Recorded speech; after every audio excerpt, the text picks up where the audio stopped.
This is Kits and Wagers. I am Adam Zdroik, joined by Chris Owen. We're talking game week 2 in the Premier League. Chris, we had a okay first week of betting. Overall, I mean, we got to see some Premier League after only 2 months off, but we're back into it. And we're going to post our records shortly, but how are you feeling after the first week of matches? Yeah, feeling okay overall. There were some surprises, but nothing that was totally out of this world. For caught Friday's game in its entirety, and then Saturday I put in a shift on the couch to start the morning, watch that the end of the Liverpool game, and then that bled into basically watching Leeds Wolverhampton with Goal Rush on the other on the computer.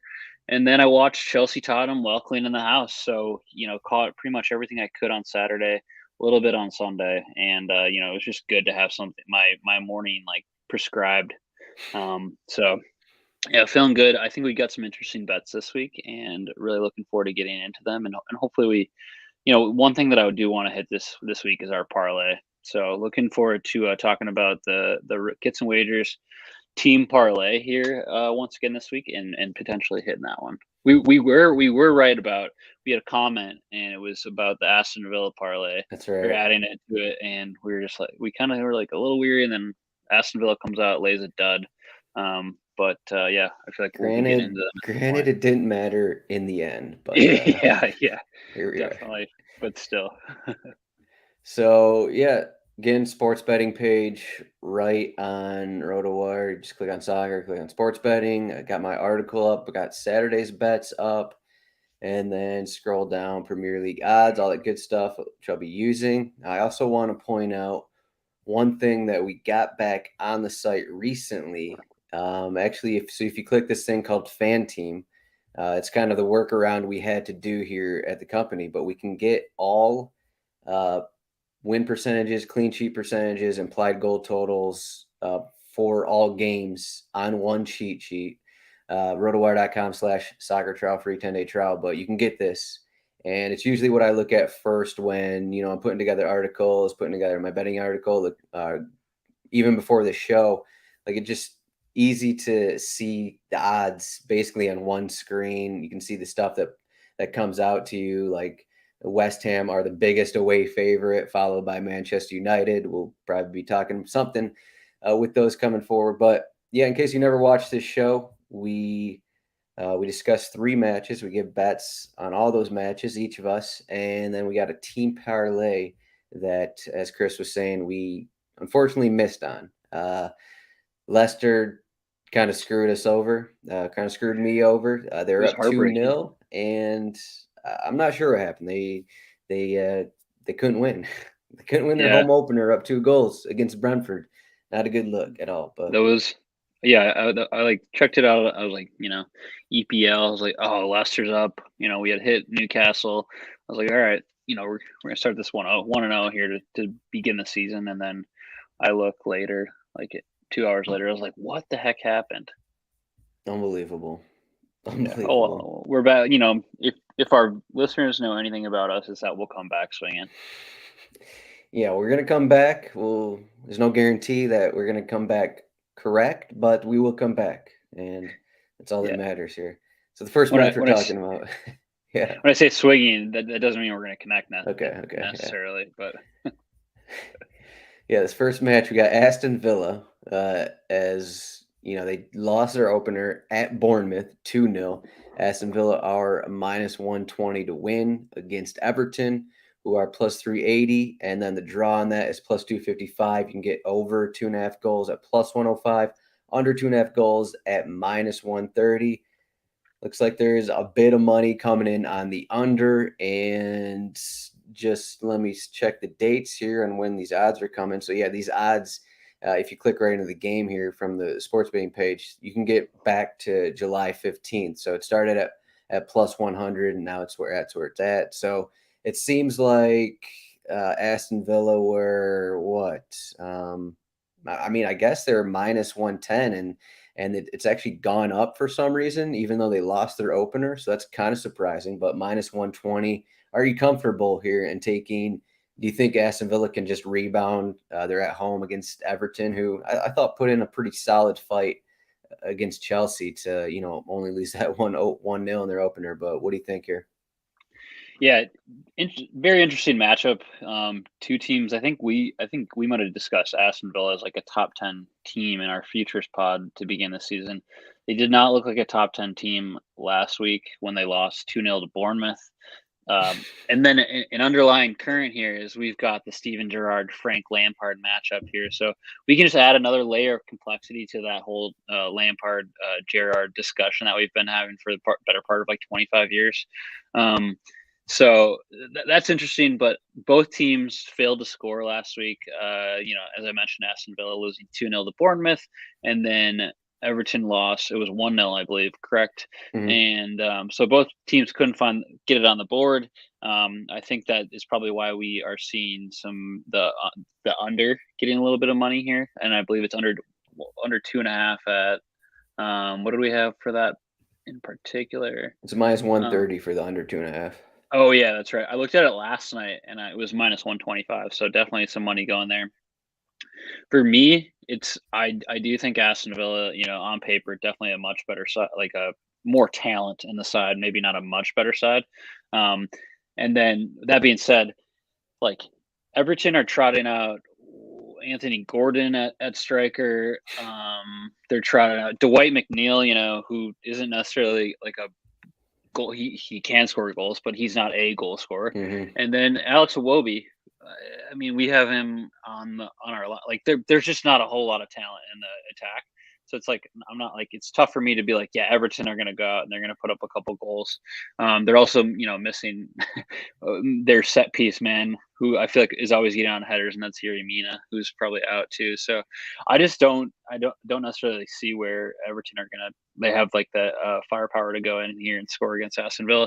On the other hand, Aston Villa couldn't find the back of the net last week, but they are just like full of players who can score. So I see this one leaning towards Aston Villa, but not like a 3-1 game or a 2-2 game, more like a 1-0 or a 2-0 type of game.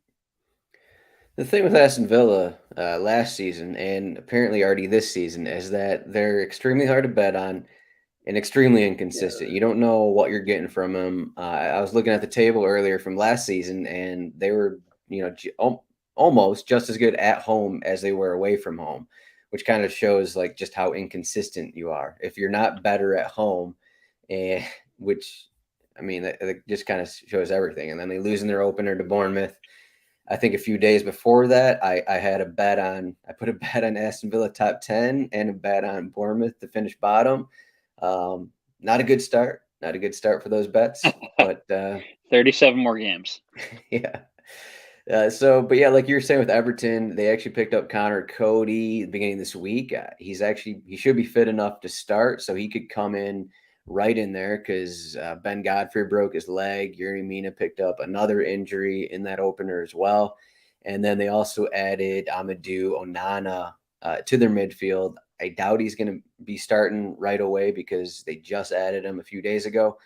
But they're adding pieces. The problem is that they're not adding attacking pieces, like you said. Calvert-Lewin out at least 6 weeks. They had I want to say it was a 3-4-3 last week, and so they're running.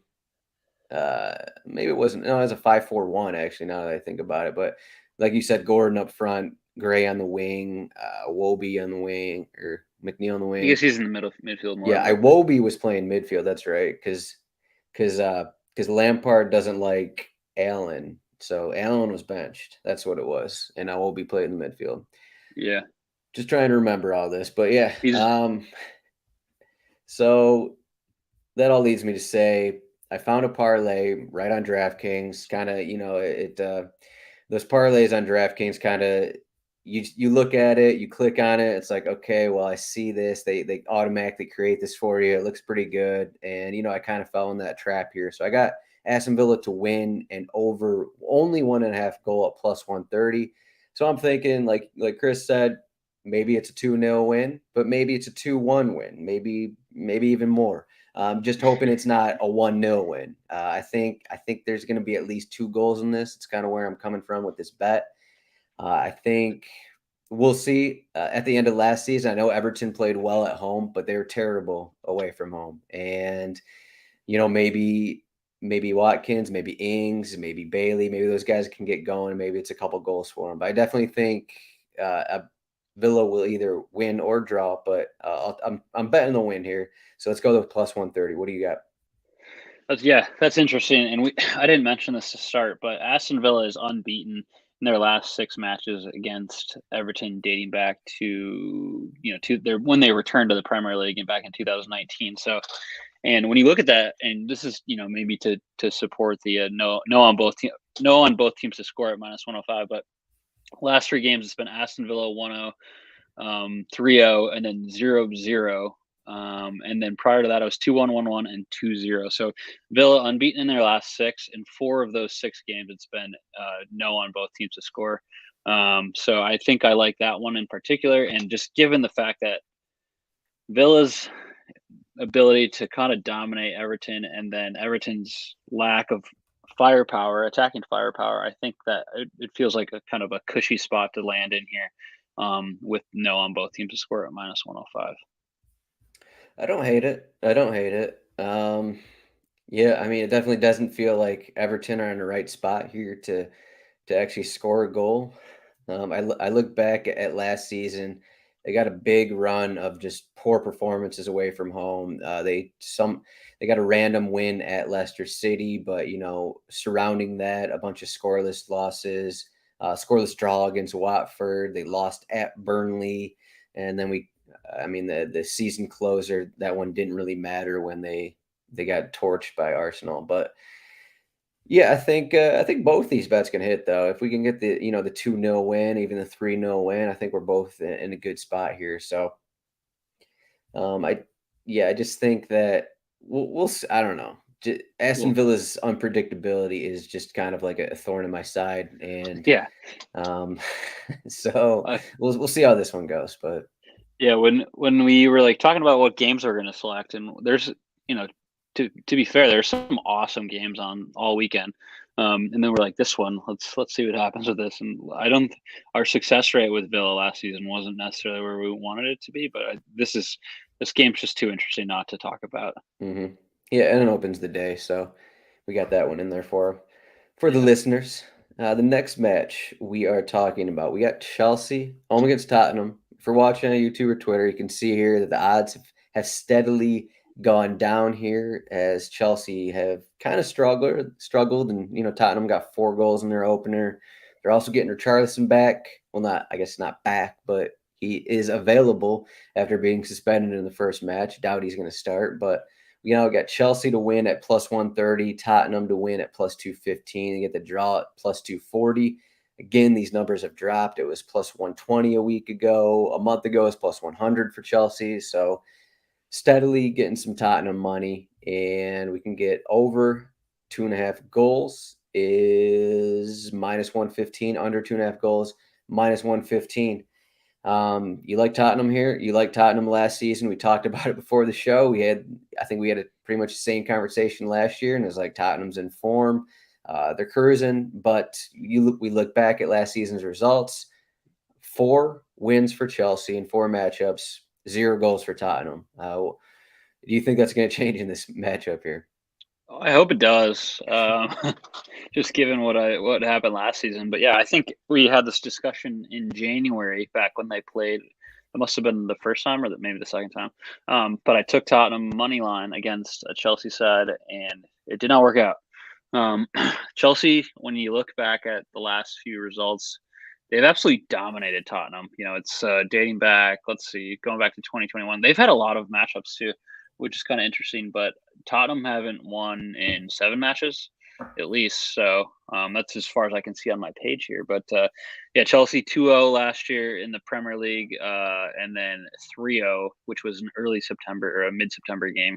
So they won both matchups with a collective 5-0 line there. But Chelsea kind of had some fits with Everton last week. I thought Everton were pretty compact. They played well, and like maybe not well enough to get a point out of it, but well enough where they look good. Chelsea, again, we're having the same discussion that we've had last season as well. Like they just don't have a striker who can score. Lukaku's gone. Their Sterling did look really dangerous, and so I'm intrigued by him potentially for an anytime goal scorer. But other than that, I just think Tottenham looked. I mean, they went down early, 1-0 to Southampton last week, but then they just came like roaring back, and I thought that it could have. The final scoreline was 4-1, but it easily could have been more. They got goals, which I thought was interesting. You know, we look at Golden Boot winner last season. You know, Heung-min Son, and then Harry Kane obviously has a couple Golden Boots on his shelf as well. But they got goals from Ryan Sessegnon, Eric Dyer, an own goal from Mohamed Salisu, and then Kulusevski scored their fourth goal in the 63rd minute. So that also leans to like the Richarlison probably not coming into the starting lineup because Kulusevski looked so good last week. So I just think that Tottenham, you know, another season under Antonio Conte, they're, you know, are arguably probably going to be better defensively, and I think they just match up better with Chelsea than they did in years past here. So I am actually taking Tottenham. Draw no bet a plus 125. A little weary given the historical data here, but I think Spurs just have they're in a better place and they have a more talent on the side than Chelsea does. As I said, I think we had the same question or the same conversation back in January.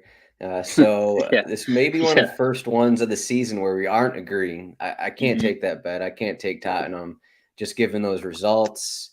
I know, you know, Conte was still, I don't know, maybe getting into his strategy and whatnot. I don't think they had Betancourt back then. They didn't have Kulusevski back then. So maybe, you know, that changes things. I'm just kind of staying away from either side in case, you know, it's like a scoreless draw and neither team can get anything. But I think right now Tottenham seem to be mostly, you know, well-oiled machine, picking up where they left last season. And as with Chelsea, kind of the same thing. You know, they didn't allow a big chance to Everton last week. I know, you know, Everton, the matchup, but they only allowed 8 shots, and that's just kind of how they want to play under Tuchel. They still got all the same guys, and you know they've had trouble scoring for a long time now. And I don't think Sterling is you know automatically going to change that against a team like Tottenham. So I think both teams will probably struggle to score. And for now, I mean they got Chelsea, you know, re-up the Azpilicueta contract, which I mean they kind of needed because they didn't really have another center back there, but. I think both teams will struggle to score, and that's where I'm leaning at the under 2.5 goals here. Last season, it was Tottenham always struggling to score. This time, I think Chelsea I think they're both just going to struggle to score. So I think taking the under seems like a good route. I know Tottenham, it's kind of risky taking unders in Tottenham matches because, you know, they can go off for multiple goals every game, but I like this one a bit. I like the under here. Do you have a preference here for the over or the under? I think I'd still lean the under here. They played when I look back at those games we talked about last season, they played 3 times in 18 days. They played the first and second leg of a League Cup and then a Premier League match. All 3 matches, one was 2-0, one was 1-0, and then the first one was 2-0. So, you know, all under 2.5 there. I think this, you know, just given the way that Conte sets his teams up and the way that Chelsea have been defensively, you know, they both it loans to the idea that it's going to be under 2.5 goals. That's the hope, at least. That's the hope. I went back. The last time Tottenham beat Chelsea was 2019, August 2019 in the League Cup. The last time Tottenham beat Chelsea in a Premier League match, November 2018. So it's been some time. It's been some time. Yeah. We'll see how Chelsea look. Maybe they'll look better in their home opener. That's always a thing. If you read my article, I kind of talked a little bit about just home openers. That's kind of, you know, it's a bigger deal than a game in the middle of the season, playing at home, playing midweek kind of a thing. We saw that with Bournemouth. It's just a little bit of a different animal when, you know, you're back after 2 months away kind of a thing. Fans are a little more hyped than usual, I'd say. So next match we got standalone Monday night match. I believe actually Liverpool have a couple Monday night matches just before. This is before Champions League gets started, so I think Liverpool put on a couple Monday nighters. But we have Liverpool back. They're in their home opener here. They're minus 500 to beat Crystal Palace. Crystal Palace, if you want that money line, plus 1,400. The draw plus 550. Over 3.5 goals is plus 135. Under 2.5 goals plus 140. So you got the implied total sitting kind of in the 3 goal range. And I mean, as you can see from these odds, it's been kind of up and down, up and down, up and down. Like it was minus 500 July 19th, still is minus 500. So it doesn't seem like it's cracking that point right here. But are you taking Crystal Palace to win? Is that your thought here? Plus 1,400? No, I'm gonna big avoid that. If you look at their previous matchups, last season they played, was it 3 times, including one League Cup game. Liverpool won 3-0, 3-1, and then 2-0. So that's, last season they won all 3 matches. But even looking back, prior to that, the last time Crystal Palace, this isn't even like drew Liverpool, they've lost every single match against Liverpool dating back to, let's see, I think it was, April of 2017. They beat Liverpool 2-1. Otherwise, it's been Liverpool in, I think, 13 straight games Liverpool have won. So it's tough to see a way where Crystal Palace wins this game. I mean, I think last week we talked about Arsenal Crystal Palace, and we were kind of like, giving a little bit of a nod to Crystal Palace where they I forgot specifically what our bets were. But we thought they might come out and like play them tough at home. They did not. They lost 2-0, and Arsenal looked really good. I just think that, given that Liverpool's won 13 straight matches against them, I think I think it'd be foolish to go minus or whatever 1,400 for them to win against them. Yeah, these teams actually played in the preseason in I think it was, Singapore. yeah. Yeah, so July 15th, Liverpool won 2-0. But one of the things with Patrick Vieira, he's mentioned a couple times early in the season is that so Crystal Palace had to travel to Singapore, but they had a bunch of guys who weren't vaccinated. So like half their starters couldn't play with them in a lot of their preseason matches. And I mean, he said it before the Arsenal game that he doesn't really think his team is, that cohesive as they were last season. They're still working on some things, and I mean, we saw that in the opener.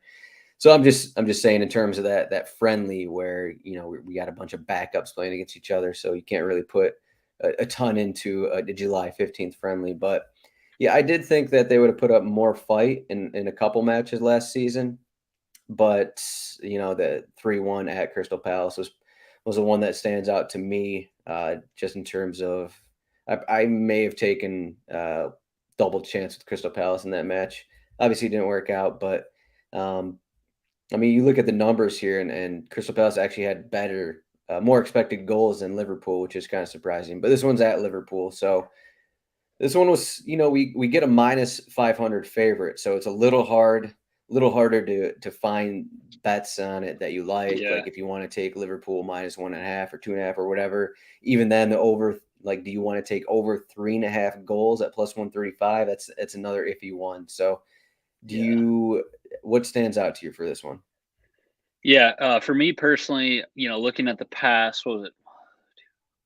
Past 6 matches, 5 of the past 6 matches have ended up in Liverpool winning, whatever it is, 2-3-2, 7-4 to 0. So Crystal Palace have not found the back of the net.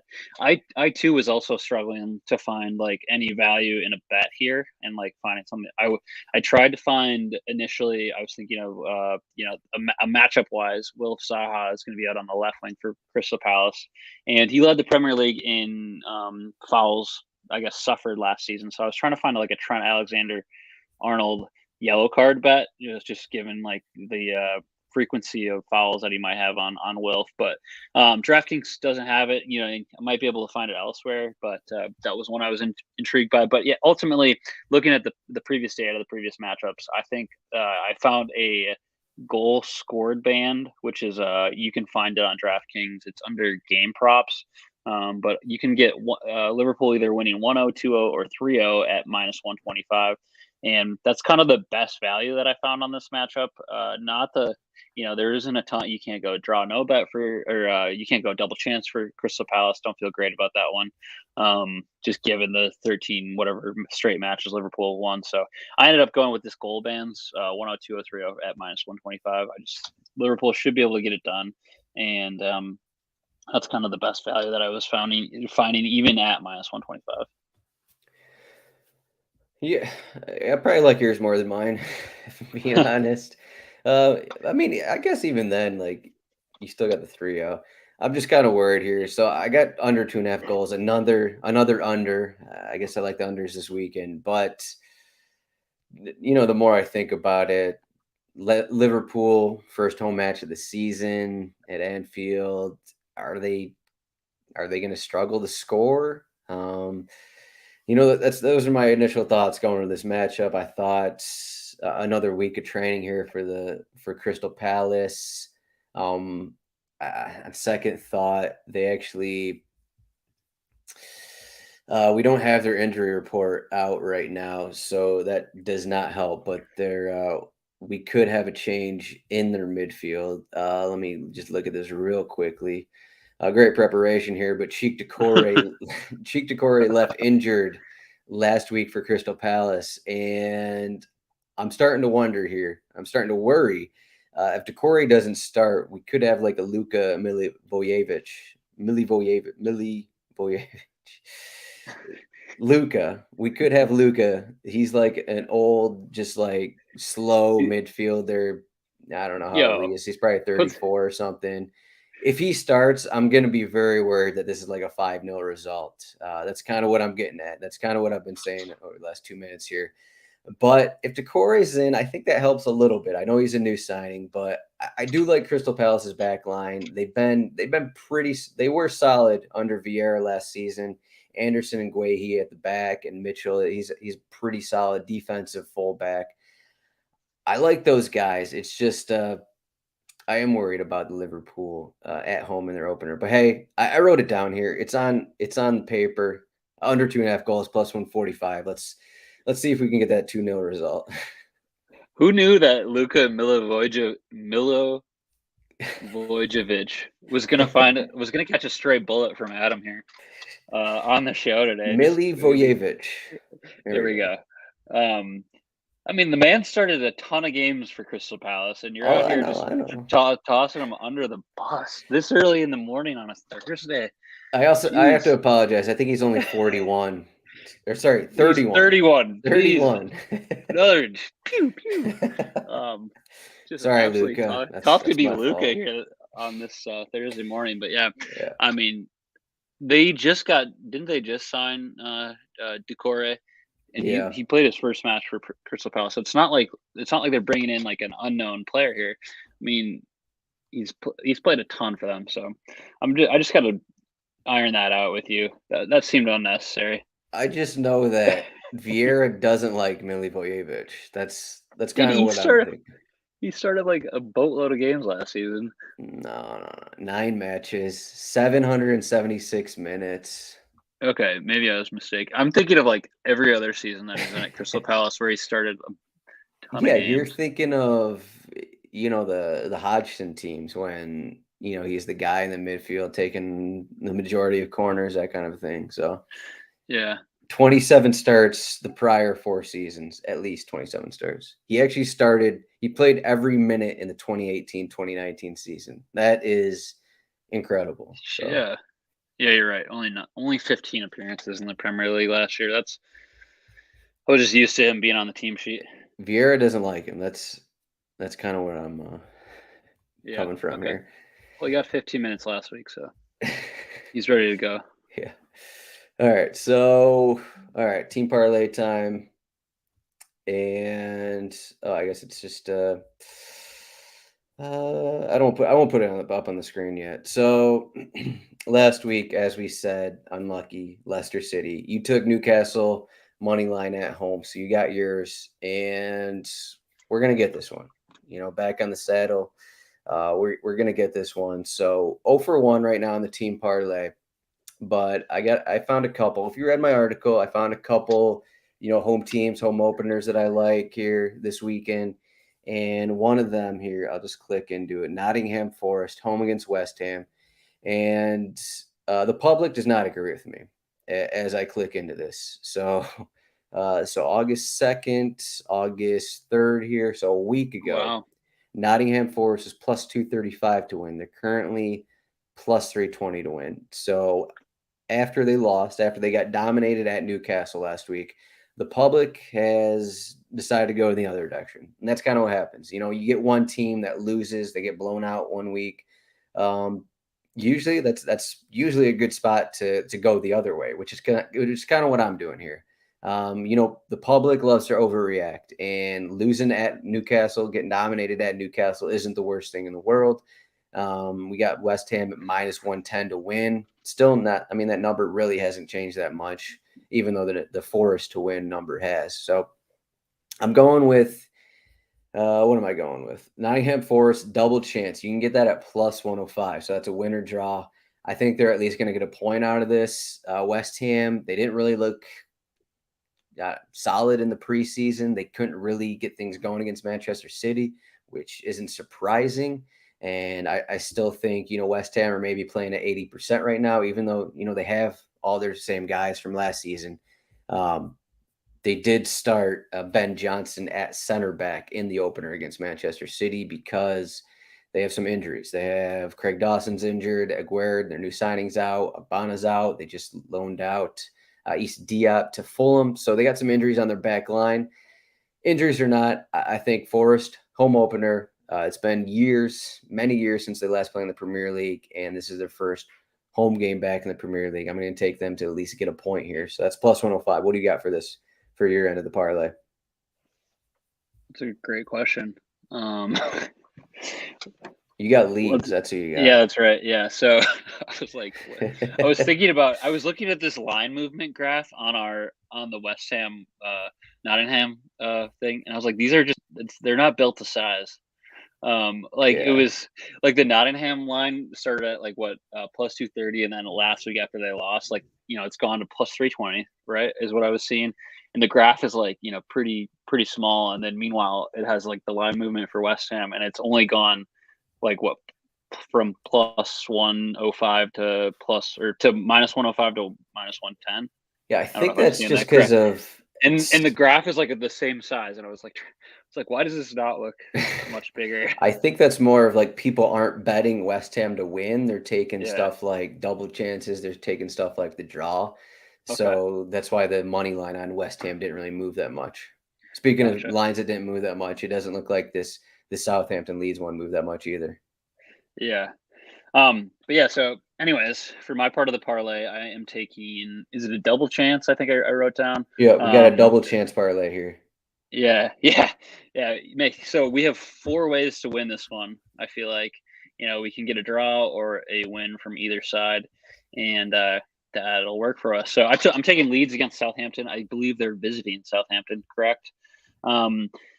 And Leeds last week looked really good against Wolverhampton. I mean, Wolves went up early, and then Leeds kind of responded with a couple, 2 goals. And then the second goal was just a really well-worked goal where Patrick Bamford sent it into Brendan Aronson. And I think it went down as an own goal. But I had my eye on that game I think I watched the full 90. And I was just surprised to see Leeds playing pretty well despite losing some pretty key players. So Southampton, had that one. That one was pretty much on goal zone for throughout, and Tottenham just dominated them after they went down. After Southampton went up 1-0, could have arguably even more. And so I like Leeds double chance, either a win or a draw here. As a standalone, you're only getting minus 155 odds here, but I did the same thing with Newcastle last week. They were minus 155 money line. They won. And when you put it together with Adam's bet of Nottingham Forest double chance, we get plus 221, which is pretty much, I think we had plus 229 last week on the odds. So you get a pretty good parlay here. So I'm hoping that, continue off of what I had last week and collectively as a group here, as the Kits and Wagers parlay, that we can get our names on the board here with a big win. Yeah, I don't have much of a side here in this one. This one is kind of I looked at a bunch of things. This one's kind of hard to read. We got Southampton, their home opener here. Leads away from home for the first time. They are getting Daniel James back from suspension. He was suspended in the opener, so there's another guy back.